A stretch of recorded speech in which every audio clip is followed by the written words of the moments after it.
Halo, Assalamualaikum warahmatullahi wabarakatuh. Selamat pagi, selamat siang, selamat sore, selamat jumpa. Salam Pancasila dari saya Ibu Dwi Utami, Guru PPKN. Anak-anakku sekalian, untuk materi pembelajaran SMP hari ini untuk PPKN adalah kita belajar tentang bab 2 tentang norma dalam masyarakat. Kenapa kita harus belajar norma dalam masyarakat? Tujuan pembelajarannya adalah melalui pembelajaran discovery learning, peserta didik dapat memahami norma-norma yang berlaku dalam kehidupan bermasyarakat untuk mewujudkan keadilan.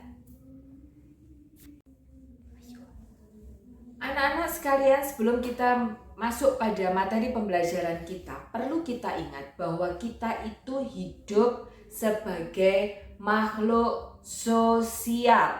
Menurut Aristoteles, kita itu adalah zoon politiken. Apakah itu zoon politiken? Yaitu kita selalu membutuhkan bantuan orang lain. Di saat kita memenuhi kebutuhan kita, maka terjadi kesepakatan di antara kita dengan orang yang memenuhi kebutuhan kita. Paham maksud saya kan ya? Jadi gini, ketika kita butuh sesuatu, pasti kita mencari di manakah kita bisa memenuhi kebutuhan kita.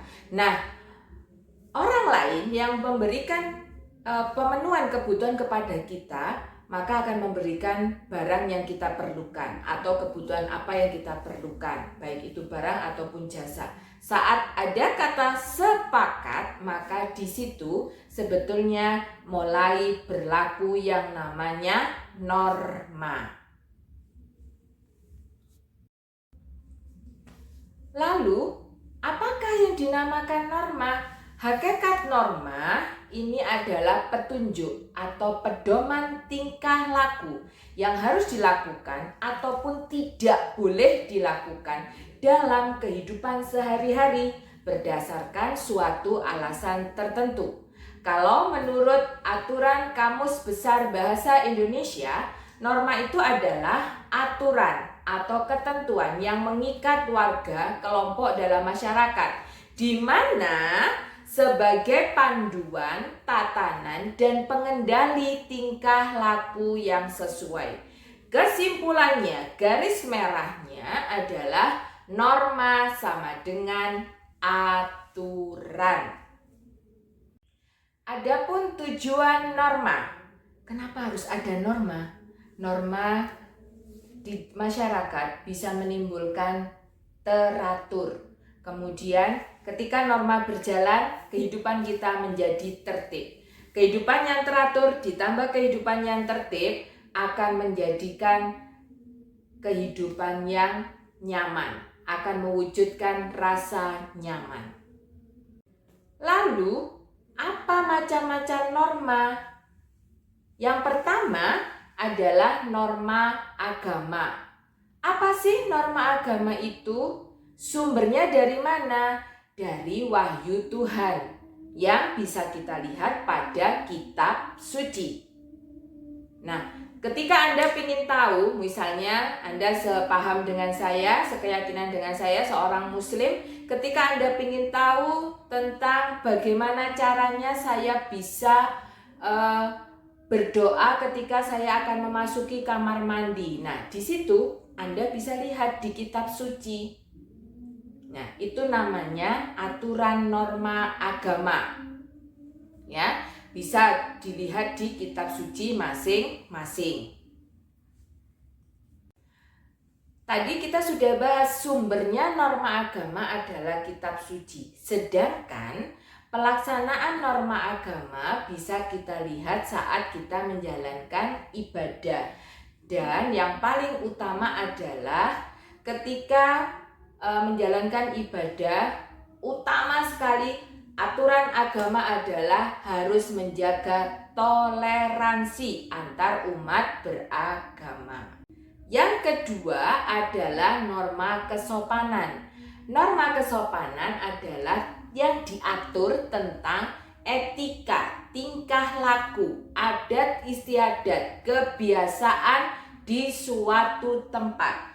Masing-masing tempat punya ciri khas tersendiri tentang etika tingkah laku ini.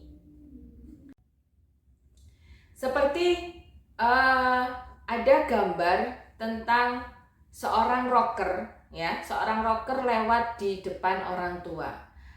Ketika anak ini lewat, pemuda ini lewat karena penampilannya yang rocker banget. Nah, bapak itu dalam hatinya, kayaknya anak ini tidak punya sopan santun, kayaknya tidak punya etika. Tetapi ketika anak itu berusaha merunduk, berusaha permisi dengan baik, maka di situ bapak ini langsung ingat bahwa oh ternyata anak ini masih punya sopan santun. Itu ya. Jadi itu pelaksanaan dari norma kesopanan. Oke. Norma yang berikutnya adalah norma kesusilaan. Apa itu norma kesusilaan? Norma kesusilaan itu adalah norma yang bersumber dari hati nurani kita.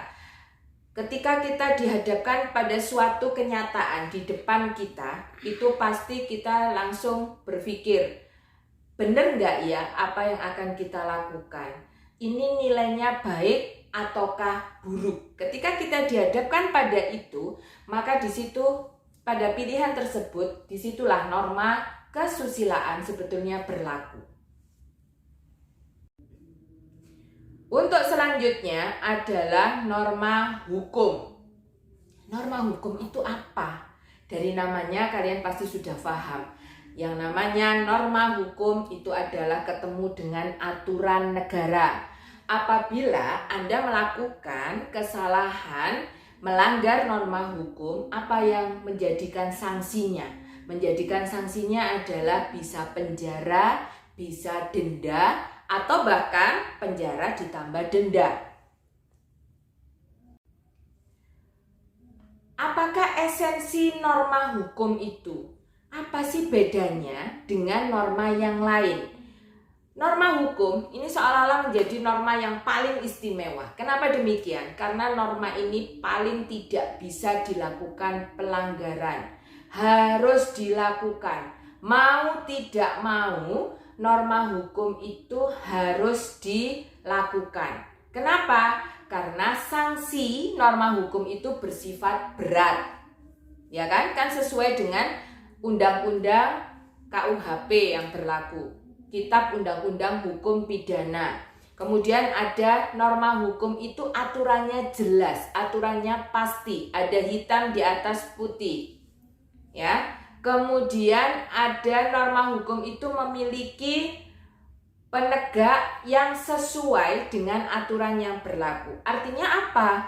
Ketika anggota DPR yang bersalah, siapakah yang bertugas untuk menghukum? Maka di situ ada namanya Mahkamah Konstitusi. Ketika rakyat yang bersalah, siapakah yang bertugas menghukum? Di sini ada kepolisian menyelidiki perkara sampai maju pada sidang yang akhirnya ketemu dengan hakim dan jaksa penuntut umum.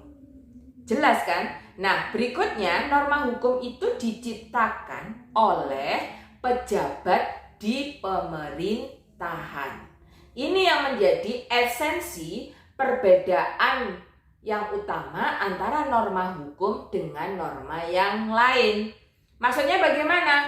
Kalau norma hukum itu tidak dilaksanakan, langsung ada hukuman yang pasti. Ketika norma yang lain tidak dilaksanakan, masih bisa ada tawar-menawar. Misalnya, kita melanggar norma kesopanan tadi, kemudian orang tua kita itu macam-macam menghukumnya. Ada yang dijewer, ada yang cuma diteriakin saja, kan seperti itu. Nah, itu perbedaan yang paling utama dari norma hukum, keistimewaannya dibanding dengan norma yang lain. Oke anak-anak, tadi itu adalah apa itu norma? Macam-macam norma kamu sudah paham. Selanjutnya, pelaksanaan norma. Di mana kamu melaksanakan norma? Yaitu di semua tempat ketika kita berada, karena kita selalu berhubungan dengan orang lain.